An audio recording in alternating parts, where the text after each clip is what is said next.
Okay, first and second baccalaureate students. How are you, brother? I hope you are having a great day. If you are sitting there right now, looking at me like, what is he actually saying? So congratulations, bro, you have already chosen the wrong English teacher.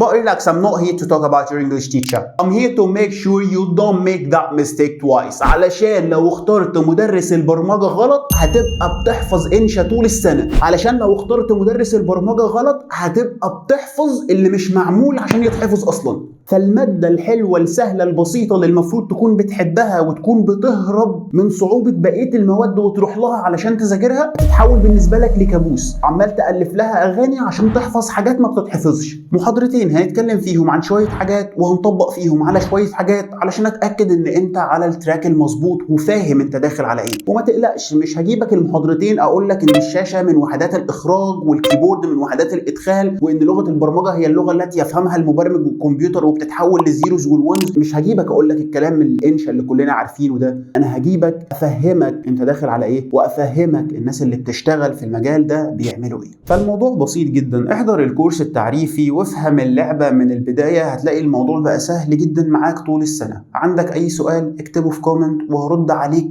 بالتفصيل الممل علشان تبقى فاهم انت بتعمل ايه وانت داخل على ايه. فاعمل لي كومنت وانا هبعت لك لينك المنصه بتاعتنا وهقول لك السناتر اللي احنا نازلين فيها. شوف اقرب مكان وتعالى. يلا سلام.